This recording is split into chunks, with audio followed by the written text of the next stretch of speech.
बताइए अब गद्दार कौन है? जब देश का पीएम हिंदू, सीएम हिंदू, हर एक पद पे हिंदू, उसके बावजूद भी गाय को राष्ट्रमाता नहीं बनाया जाता है। बताइए अब गद्दार कौन है? जब हिंदू कह रहा है, मुस्लिम कह रहा है कि गाय को राष्ट्रमाता बनाइए और फिर भी नहीं बनाया जाता है। हमारा सरकार से निवेदन है, केंद्र की सरकार से, कि गाय माता को राष्ट्रमाता घोषित किया जाए। तो बताइए गद्दार कौन है? जब प्रधानमंत्री बनने से पहले कोई नेता कहे कि जब गौ कटती है तो मेरे अंदर भी पीड़ा होती है। आपका कलेजा रो रहा है कि नहीं मुझे मालूम नहीं, मेरा कलेजा चिक चिक करके पुकार रहा है। वही नेता प्रधानमंत्री बनने के बाद में मौन रहता है, उल्टे उसी कंपनी से वो चंदा लेता है। तो बताइए गद्दार कौन है? जब कोई नेता मुख्यमंत्री बनने से पहले कहे ये गाय कटना बंद होना चाहिए, ये गाय नहीं कटनी चाहिए, इसके विरोध में कानून बनना चाहिए, उस गौ माता की हत्या पर पूर्ण प्रतिबंध लगाने के लिए एक कानून बनाया जाए।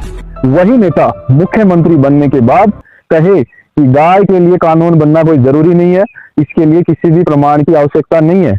क्या माँ और पुत्र के बीच में कुछ घोषित करने की आवश्यकता पड़ती है क्या? तो बताइए गद्दार कौन है? जब देश के अलग अलग राज्यों के हिंदू मुख्यमंत्री कहे कि गाय को 14 साल के बाद में काट के खाया जा सकता है, कुछ मुख्यमंत्री कहें कि गाय को अपने घर के अंदर काट के खाया जा सकता है।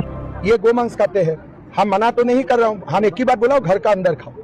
तो बताइए गद्दार कौन है? जब पूरे हिंदुस्तान में आवाज उठ रही हो कि गाय को राष्ट्रमाता बनाना चाहिए, उस कंडीशन में उस समय भारत के सबसे बड़े संगठन चुप है, मौन है।